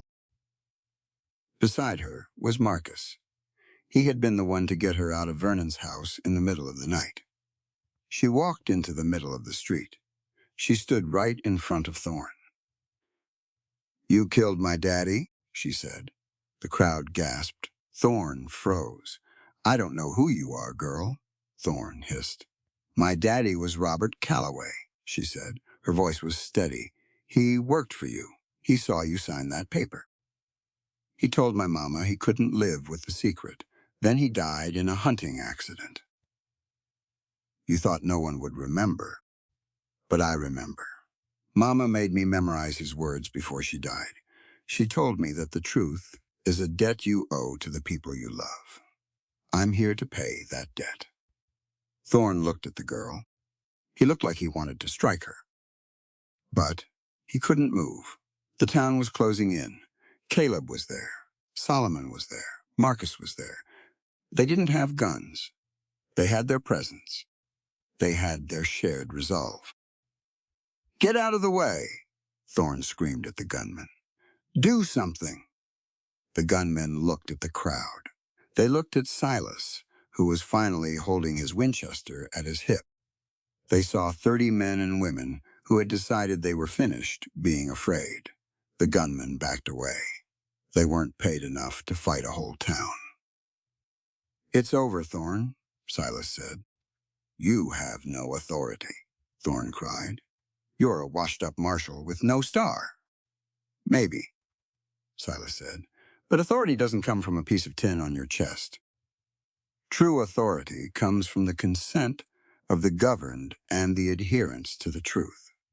A leader who violates the basic rights of his people forfeits his right to lead. You aren't a governor today, Thorne. You're just a defendant. We have decided as a community that we will no longer recognize the power of a man who uses that power to destroy us. That is the ultimate right of a free people, to withdraw their support from a tyrant and demand a true reckoning under the law." A cloud of dust appeared at the end of the street. A group of riders approached. They weren't locals. They wore dark suits and silver stars that caught the sun. U.S. Marshal Ben Wade rode to the front. He looked at the chaos in the street. He looked at the newspaper in Silas's hand. "Silas Sterling," Wade said. He tipped his hat. "I got your letter, and I got the documents you sent with the rider. I see you've been busy." Thorne ran toward the marshal. "Marshal, arrest these people. They've incited a riot. They've stolen my property." Wade looked down at Thorne. He didn't look impressed. He pulled a heavy set of iron shackles from his saddlebag. "Douglas Thorne," Wade said, "I have a warrant for your arrest issued by the federal court in Fort Worth. The charges are conspiracy to commit arson, 3 counts of murder, and land fraud against the United States government. You thought you could hide behind the state line and your friends in Austin, but the law of this land reaches further than your checkbook. You have violated the social contract that binds this country together. You took an oath to protect the people, and you used that oath to prey on them. In this country, no man is so high that he is above the law, and no man is so low that he is beneath its protection. That is the fundamental promise of our republic, and today, you're going to learn what happens when you break it. The marshal dismounted. He walked over and clicked the irons onto Thorne's wrists. The sound was sharp. It was the sound of a cage closing. The crowd didn't cheer. They just watched. It was a solemn thing to see a man fall so far. Fitch tried to slip away, but Marcus stepped in his path. "Don't forget the lawyer, Marshal," Silas said. "He's the one who buried the titles." Wade nodded. "He's on the list, too." As they led Thorne toward the jail, Silas walked over to Clara May. He knelt down in the dirt. He didn't care about his clothes. He hugged her. He felt her small heart beating against his chest. "You did it, Clara May," Silas said. "You were the bravest one of us all." "I remembered my lesson, Mr. Silas," she said. Abby came over. She put her hand on Silas's shoulder. She looked at the town.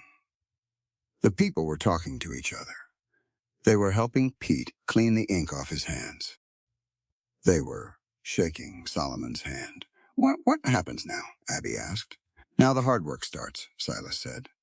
"It's easy to tear down a bad man. It's a lot harder to build a good town. We have to learn how to live together again. We have to make sure that we never let the quiet get that heavy again. We have a civic responsibility to stay involved, to stay informed, and to watch over one another. Peace isn't just the absence of a fight. It's the presence of justice. We have to work every day to make sure that the law remains a shield for the weak and not a sword for the strong. That is the labor of a free people. And it never truly ends." Silas stood up. He looked at the sun. It was high and bright. He looked at Abby. Her hair was messy. Her dress was dusty. She looked beautiful. "The month is almost up, Abby," Silas said. "I know," she said. "I still have the deed," Silas said. "I never gave it to Fitch.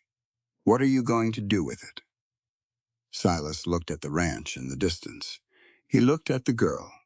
He looked at the teacher. "I think I'm going to make a new proposal," Silas said. He didn't say what it was. Not yet. He took Clara May's hand in his left. He took Abby's hand in his right. They walked down the middle of Main Street. The people stepped aside to let them pass. Silas Sterling wasn't a broken man anymore. He wasn't a ghost. He was a man walking toward his home. And for the first time in 7 years, he felt like he belonged exactly where he was. The reckoning was over. The truth was out. And the morning was finally here. They just sounded like the world moving on.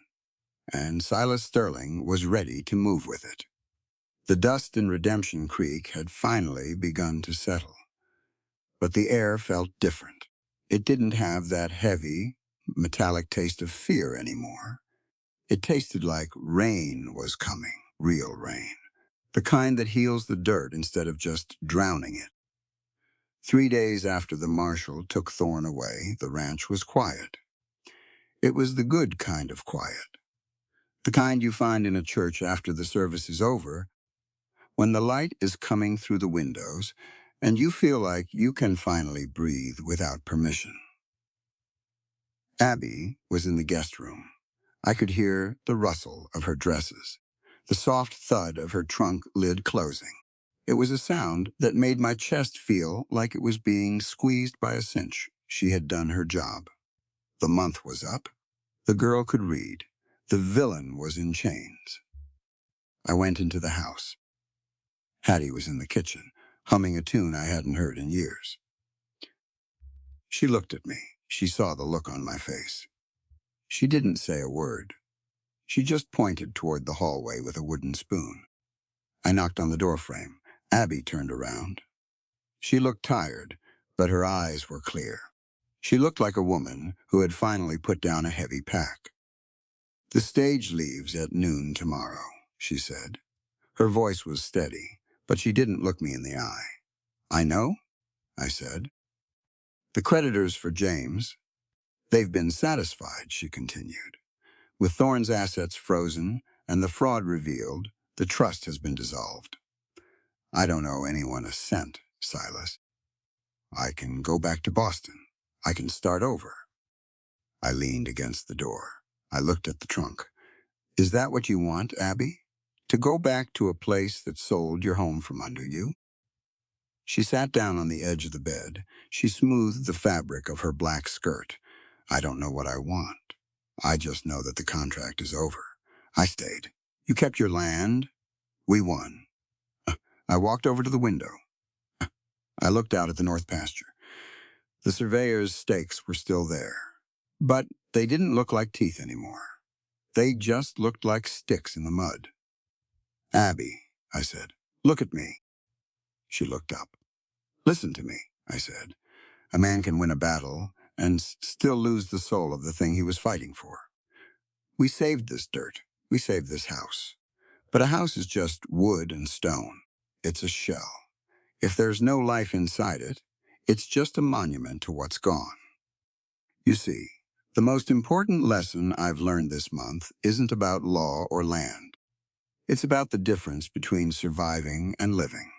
I've been surviving for 7 years. I was good at it. I was quiet, and I was safe. But I wasn't living. You and that girl, you brought the light back into the rooms. You showed me that a home isn't a place you guard. It's a place you share. If you leave now, I'm just a man standing in a hollow shell. I'm asking you to consider the responsibility of the survivor. When we are the ones left standing after the fire, we have a duty to build something better than what was burned. We have a duty to make the struggle mean something. Abigail looked at her hands. What are you saying, Silas? You don't have to sell the land anymore. The trust is gone. I reached into my coat pocket. I pulled out the deed, the one I had signed a month ago. I set it on the vanity. I made a promise, I said. I agreed to sell this land only if you stayed. I am a man of my word. I am selling it today. Abby frowned. To whom? To a new trust, I said. The Redemption Creek School and Heritage Trust. I'm selling all 2,000 acres for $1. The land will belong to the town. It'll be a place for the orphans, like Clara May. A place where the black families from the creek can have a permanent title to their plots. A place where the water belongs to everyone. It's my way of making sure a man like Thorne can never happen here again. I paused. I stepped closer to her. But here is the condition, I said. I am only selling it if you stay to run it. I want you to be the head of the school. I want you to be the one who teaches these children how to read the fine print of their lives. You see, Abby, a proposal isn't always about a ring or a knee in the dirt. Sometimes it's a proposal for a partnership in the world. I am proposing that we spend the rest of our lives making sure that justice isn't just a word we found in a tin box, but a reality we build every single day. I'm asking you to stay because I can't build a future with a ghost, and I can't build it alone. I'm asking you to stay because you are the first person who made me want to see what tomorrow looks like. Abby stood up. She looked at the deed. Then she looked at me. There was a softness in her face I hadn't seen before, a vulnerability that was stronger than her Boston armor. You would give away your inheritance? She asked. Everything you worked for?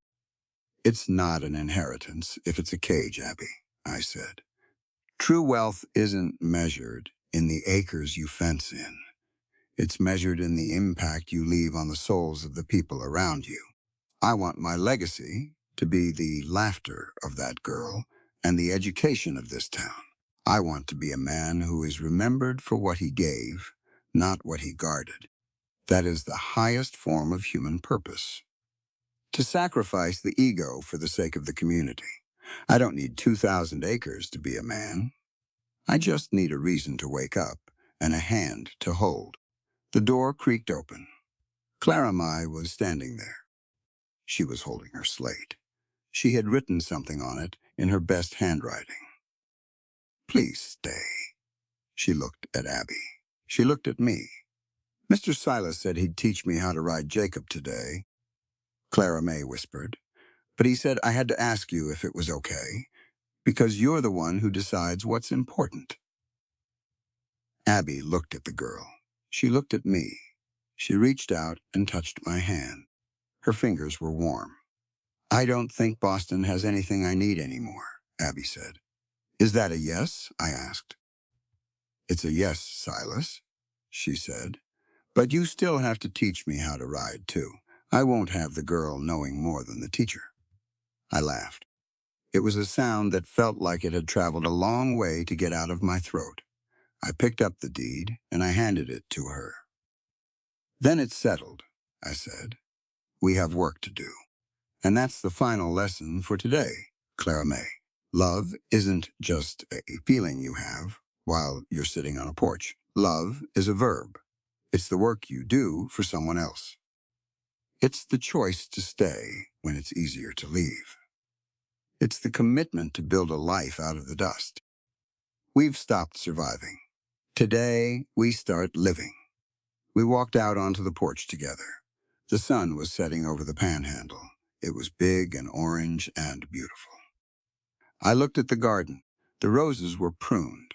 The weeds were gone. The stone with the M on it was still there, but it didn't look like a tombstone anymore.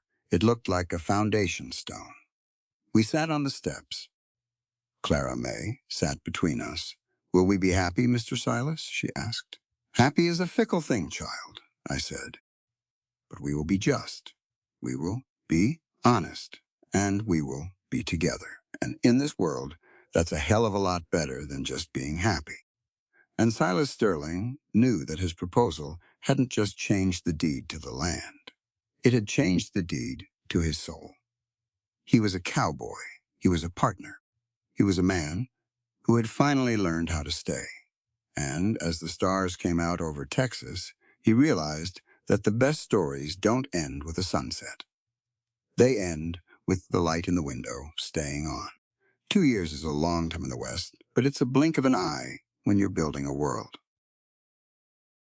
It was October 1880. The Texas Panhandle was a sea of gold. The grass was high, and the wind was singing a different song. It wasn't the lonely whistle of 71. It was the sound of a living community. I stood on the rise of the North Pasture. I wasn't looking at surveyor stakes.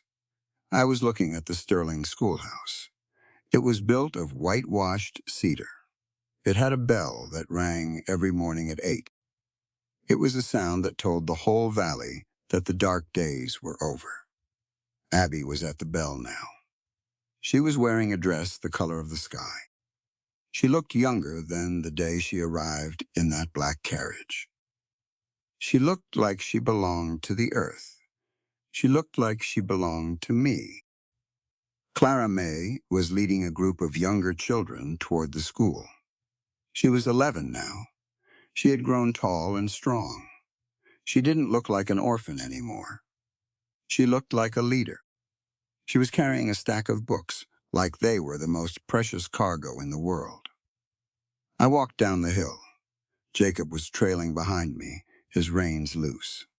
He was an old horse now, but he still had fire in his eyes.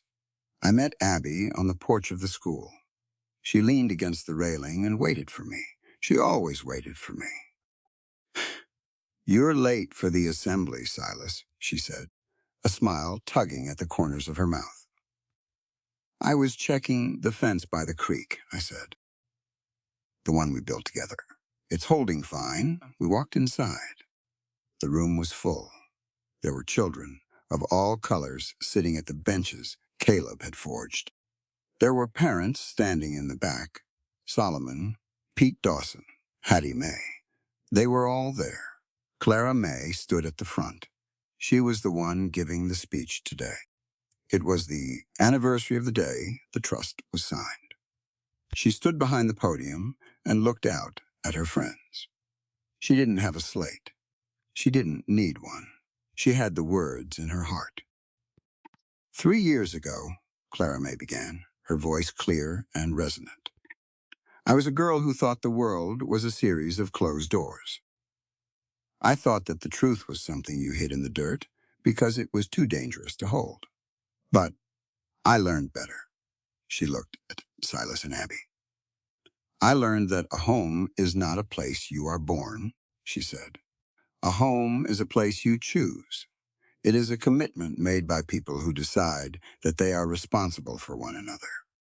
You see, the most important lesson this school can teach you isn't just how to add numbers or spell words. It's the lesson of heritage.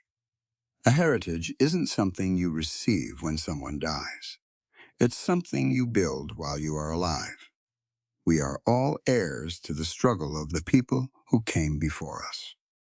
We owe it to them to be honest, to be brave, and to never let a man with a pen and a lie tell us what we are worth. We are the architects of our own dignity. That is the true meaning of winning. Not that you defeated an enemy, but that you built a world where that enemy can no longer exist. The room was silent. I felt a lump in my throat that wouldn't go away. I looked at Abby. She was holding her hand over her heart. She had taught the girl well. But more than that, she had given the girl a voice. The assembly ended with a song. It was a simple tune, but it echoed through the cedar walls and out across the pasture. Afterward, the three of us walked back toward the main house. The sun was warm on our backs. The garden was in full bloom. The roses were thick and red, smelling like a memory that had been made sweet by time. We sat on the porch. Hattie brought out some cold lemonade. You did good, Silas, Hattie said. Martha would be proud. She'd be very proud. I hope so, Hattie, I said. I looked at Abby. She was watching Clara May play with a new puppy in the yard. Do you ever miss Boston? I asked. Abby turned to me. She took my hand. Her touch was the anchor I'd been looking for my whole life.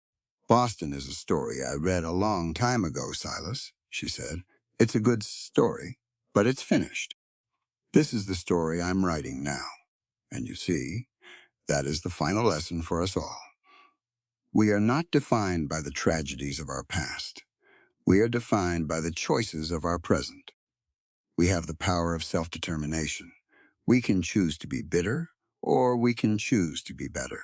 We can choose to be alone, or we can choose to be a family. I chose the ranch. I chose the girl. I chose you. And every morning when I wake up and see that sun over the panhandle, I know I chose right. I pulled her close. I looked out at the land. My land. But not my land. Our land. The West was changing. The wild was being tamed by fences and rails. But on the Sterling Ranch, the wild had been tamed by something else. It had been tamed by love. It had been tamed by the truth. Listen to that wind, I said. Abby listened. It sounds like a sigh. No, I said. It sounds like a prayer answered. You see, Abby, a man's life is like a trail. Sometimes it's dusty. Sometimes it's bloody. Sometimes you get lost in the dark, and you think you'll never see the light again. But if you keep your word and you keep your heart open, the trail eventually leads you home. We aren't just ranchers or teachers. We are the keepers of the promise. And as long as we remember that, the North Pasture will always be in bloom. Because the things we plant in the heart never die. They just wait for the right season to show their faces. Clara May ran up the steps and threw her arms around both of us. What are we doing tomorrow, Mr. Silas? She asked. Tomorrow? I said. I looked at Abby. I looked at the schoolhouse. I looked at the girl. Tomorrow, I said, we're going to do it all over again. We're going to learn. We're going to work. And we're going to stay. Silas Sterling, the cowboy who would sell his land only if she stayed, realized he had made the best deal of his life. He hadn't lost anything. He had gained the world.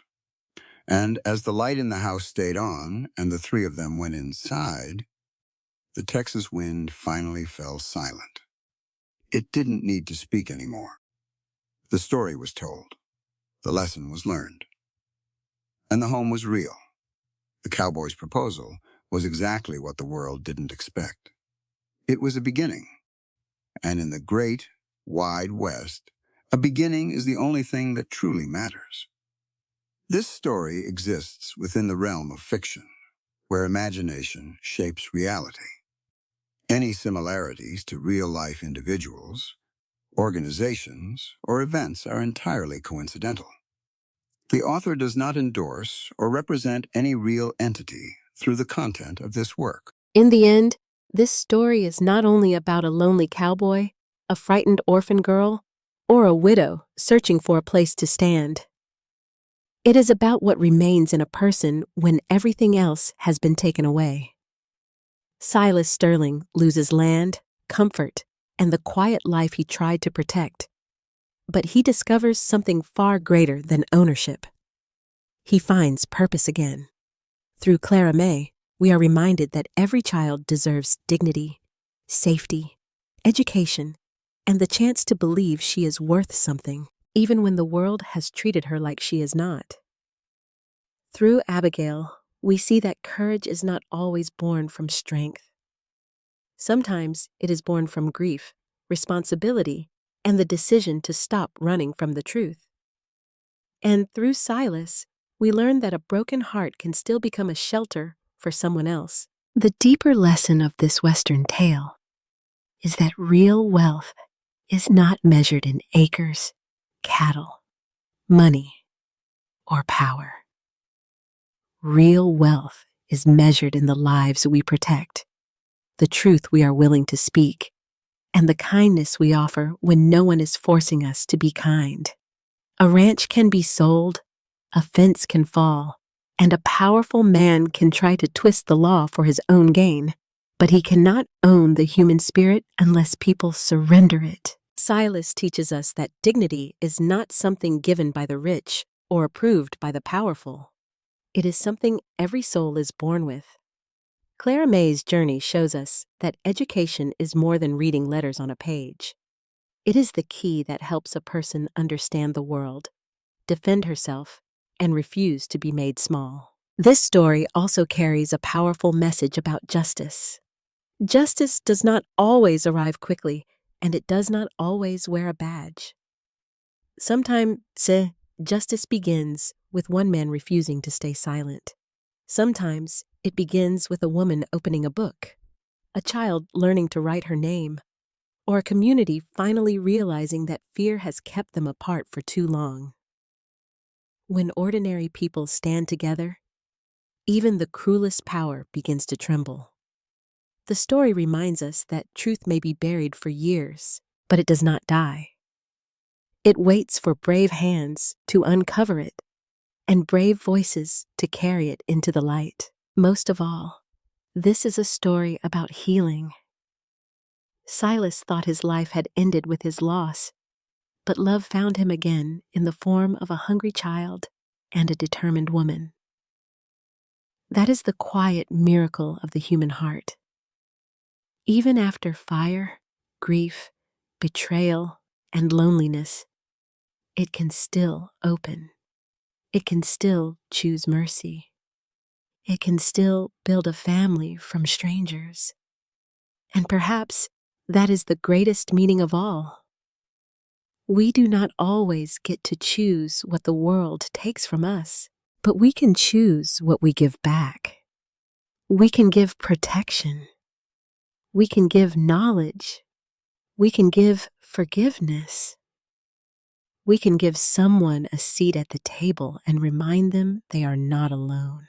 So when we leave Silas, Clara May, and Abigail behind on that dusty Texas ranch, we do not leave with sadness. We leave with hope. Hope that truth is stronger than lies, that compassion is stronger than cruelty, and that even in the harshest corner of the West, love can still take root like a rose in dry ground. This story asks each of us to look at our own lives and wonder, whose burden can we help carry? Whose voice can we help protect? Whose future can we help light? Because in the end, the greatest legacy we leave is not what we owned, but who stood taller because we were there.